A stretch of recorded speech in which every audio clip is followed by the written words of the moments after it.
The Bleacher Report app is your destination for sports. Right now, the NBA's heating up, March Madness is here, and MLB is almost back. Every day there's a new headline, a new highlight, a new moment you've got to see for yourself. That's why I stay locked in with the Bleacher Report app. For me, it's about staying connected to my sports. I can follow the teams I care about, get real-time scores, breaking news, and highlights all in one place. Download the Bleacher Report app today so you never miss a moment. This is Mike Bolo of Lexicon Valley. And I'm Bob Garfield. Are you one of those people who sometimes uses words? Do you communicate or acquire information with, language? Hey, us too. So join us on Lexicon Valley to chew over the history, culture, and many mysteries of English, plus some wisecracks. Find us on one of those apps where people listen to podcasts. Hello, and welcome to Around the Political World with John Rothman. I am your host, John Rothman. If you're a fan of the show, make sure to hit the follow button on the top right of Apple Podcasts, Spotify, or wherever you are listening at this very moment. When you hit follow, leave a review or share an episode with a friend. It helps other people discover the show, keeps us going. So I like to point out each and every day, it expands our base. I want to focus this morning on one issue and one issue alone. I know there's a lot going on in the news, including the president's so-called 15-point plan relative to Iran, but I want to focus on elections. And I want to point out something at the very outset that to me is important. If you open your Constitution and you read the 13th, 14th, and 15th Amendments to the Constitution, you will note that those are essentially asking for the country to open up rights to people and ensure voting rights. And who was the main sponsor of this legislation? The 13th, 14th, and 15th Amendments? The Republican Party. The Republican Party believed at one point in opening up elections to as many people who could vote and to ensure that all Americans could vote, including the idea that if you were born in this country, a natural-born citizen, you were entitled to citizenship. All of these points are now under attack by Republicans. The Republican Party of Abraham Lincoln, and even my friends going right up to recent years, the Republican Party is no longer what it was. So let's begin with the Save America Act, which Donald Trump has been pushing. It really is a Jim Crow kind of law. It makes sure that some 20 million Americans, granted, most of them would vote for the Democrats, 20 million Americans would not be entitled to vote. Why? Because the Republican Party is determined, in order to win elections in the future, to restrict the number of people who vote. And yes, to impose restrictions. And let me talk about some of those restrictions. Voter ID. Do you know that there are millions of Americans who don't have voter ID? Why don't they have voter ID? They don't drive a car. They don't even have a birth certificate because they were born at home. Millions of Americans would be disenfranchised. As I said, the estimate is some 20 million Americans. And the President of the United States continues to attack the idea of mail-in voting. The first thing I want you to know is mail-in voting does not ensure fraud. And in fact, no fraud has been proven in terms of people who mail in votes. Accusations have been made. For instance, the president's accusation in 2016 that 3 million illegal immigrants came into California and voted against him. Otherwise, he would have carried California. The absurdity of these charges is clear. In fact, the president appointed a commission to be chaired by the then Vice President, Mike Pence. They had one meeting. They found nothing. The commission never moved forward. The simple fact is that the Republican Party, in order to win the election, must eliminate people who would be more inclined to vote for Democrats. And I have to tell you something, this is the most un-American thing one can ever imagine. Can you imagine the Republican Party, the champion of voting rights, the champion, and let me just be clear on the champion of voting rights. The Voting Rights Act of 1965 passed because the Republican Party supported it. That's right, it was Southern Democrats who opposed the Voting Rights Act, but the Republicans, led by Senator Everett McKinley Dirksen, really were the ones who pushed it through. The Republican Party has done a full force. They are now absolutely opposed to extending the right to vote to many. And it is not just the Save America Act, which, by the way, will go nowhere in the United States Senate. It's going to be defeated in terms of implementation because you need 60 votes. And frankly, enough Republicans and Democrats are opposed to it that it won't get the 60 votes. It's a good thing that the Republican Party is losing on this, but this should be a major issue for Democrats. And we have another factor here, and that is Donald Trump, who is doing everything that he can to encourage people to vote for the Save America Act. He's even said he'll hold up signing other legislation unless this legislation, the Save America Act, is passed. This is a menace to American democracy. It is antithetical to everything we believe. And now we have yet another issue. The Supreme Court of the United States is weighing the question of whether or not ballots that arrive late should be counted. A ruling likely by late June bars counting ballots arriving after Election Day.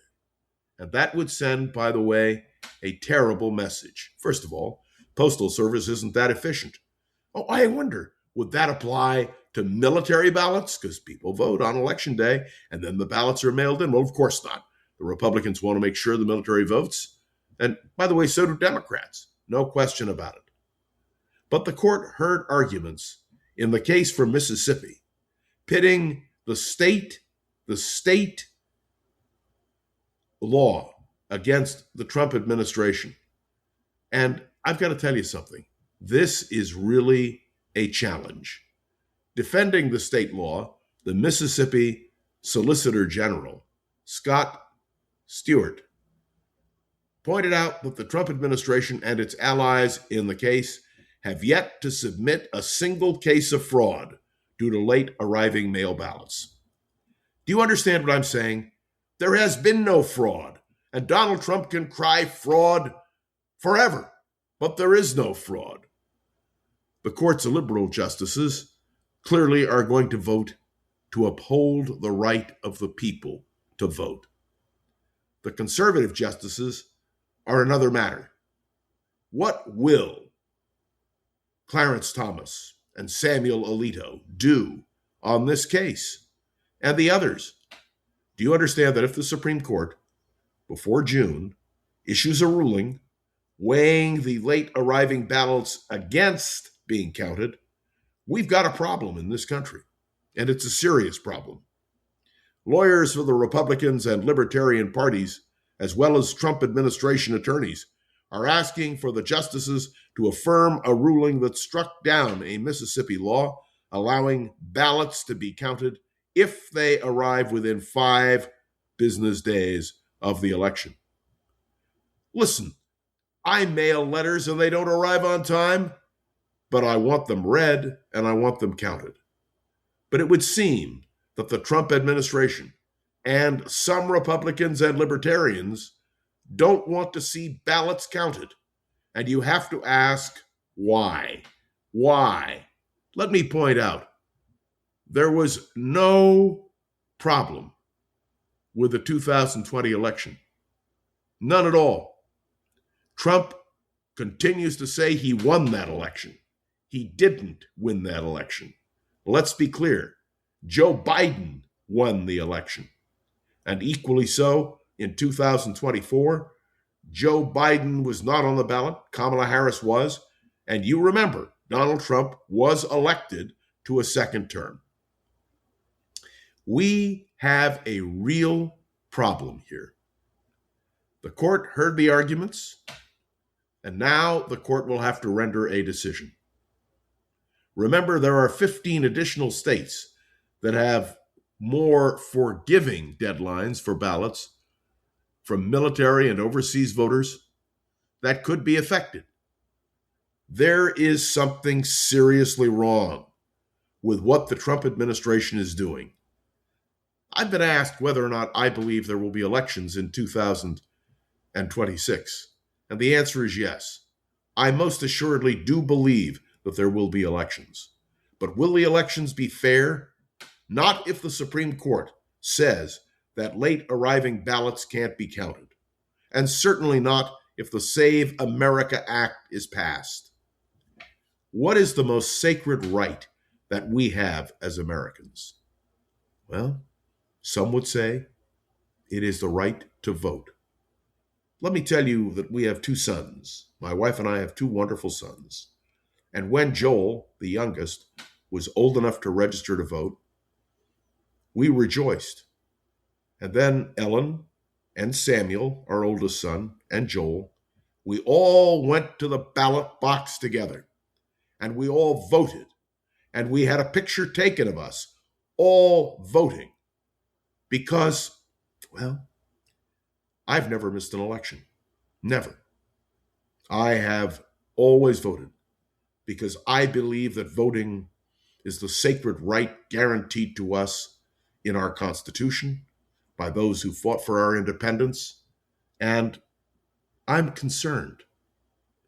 This ruling, likely to come by late June, would bar counting ballots arriving after Election Day, and I would suggest would send officials scrambling in 14 states and the District of Columbia just a few months before the 2026 midterm elections. The idea of tampering with the elections in this country is appalling. No, I don't believe Donald Trump will declare a national emergency. I don't believe he will attempt to stop elections from taking place. But what the president and the Republicans are suggesting, and what the Supreme Court is considering, would severely alter the way we vote. Now, I have to tell you, I'm in favor of the most liberal election laws we can possibly have. And as for mail-in ballots, I live in the state of California, where virtually all of our returns are by mail-in ballot. Oh, you can go to a voting booth, if you will. You can go to City Hall. You can vote in person. But let's be honest. The nature of elections have changed, particularly since COVID. I remember as a kid, because I worked on helping register people to vote, that if you were ill or if you were on a trip, you could get an absentee ballot. Well, the Trump administration is suggesting the same thing. You can make exceptions. You can have an absentee ballot, but they're saying you have to get it in on time.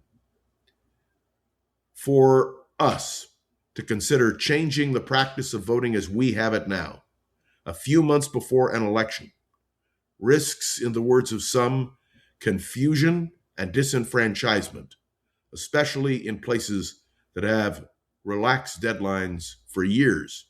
State and big city election officials are absolutely adamant about this, and they've told the court this. California, Texas, New York, Illinois are among states with post-election day deadlines. Alaska also counts late arriving ballots. Gee, I wonder why. Look, Alaskan election officials said this week that they are preparing for the fall elections under existing law. And the statement was made by the Alaska Division of Elections. If a ruling requires operational changes, we will work through those in coordination with the appropriate state entities, encouraging compliance and to provide clear information to voters. But you and I know what is really at stake here is disenfranchisement. I began this podcast this morning with a simple statement. Look back on history, the 13th, 14th, and 15th Amendments to the Constitution of the United States, which were designed to ensure that people could vote. And I want to say a quick word about something else the Supreme Court is about to decide. If you are born in this country, according to the 14th Amendment, you are a citizen of this country.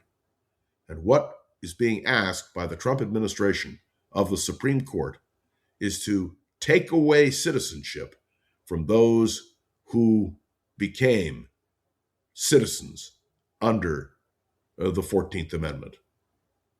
This, my friends, is a genuine attack on American democracy. There can be no compromise. Birthright citizenship must be upheld. And the 13th, 14th, and 15th Amendment must be upheld. And, indeed, the right to vote needs to be upheld. I have decided this morning to devote the podcast to exactly this question. Whether it is the Congress, whether it is the Supreme Court, whether it is the Trump administration, I believe strongly that if people are disenfranchised, well, we've got a problem, don't we? Consider it, think about it, and remember that we will get real answers shortly. Thanks for tuning in to another episode of Around the Political World with John Rothman. I'd love to hear your thoughts on today's episode. You can write a review on Apple Podcasts, drop a comment on YouTube or Spotify, and click any of the links to the show notes to connect with me on social media. Please remember to share this episode with a friend or colleague so we can continue to grow and expand. And yes, indeed, you can use all of the aforementioned methods to ask me questions. Remember, Friday, question and answers right here on the John Rothman podcast, Around the Political World with John Rothman. Remember, this show has been getting so much positive attention that we're excited to bring on advertising support. And I want to thank all the advertisers right now. You know this will create more opportunities for Around the Political World, and we're very happy about that. My deep appreciation to Gogo Zoger, the wonderful producer of this program. Couldn't do it without you, Gogo. All right, ladies and gentlemen, by the way, Gogo has my vote. Early, late, doesn't matter when. And now we'll conclude. I am John Rothman. You are listening to Around the Political World with John Rothman, and I'll see you tomorrow. The Bleacher Report app is your destination for sports. Right now, the NBA is heating up, March Madness is here, and MLB is almost back. Every day there's a new headline, a new highlight, a new moment you've got to see for yourself. That's why I stay locked in with the Bleacher Report app. For me, it's about staying connected to my sports. I can follow the teams I care about, get real-time scores, breaking news, and highlights all in one place. Download the Bleacher Report app today so you never miss a moment. This is Mike Boileau of Lexicon Valley. And I'm Bob Garfield. Are you one of those people who sometimes uses words? Do you communicate or acquire information with, language? Hey, us too. So join us on Lexicon Valley to chew over the history, culture, and many mysteries of English, plus some wisecracks. Find us on one of those apps where people listen to podcasts. The sun's shining, birds are singing, and all feels right in the world. Until the season changes, and suddenly you lose your motivation to get out of bed. In fact, 1 in 5 people experience some form of depression, no matter the season or time of year. At the American Psychiatric Association Foundation, our vision is to build a mentally healthy nation for all, because we want you to live your best life and be your best you all year round. Please visit mentallyhealthynation.org to learn more. If you like the show, please take a moment to rate, review, and subscribe. It really does help the show to grow. Thank you for listening.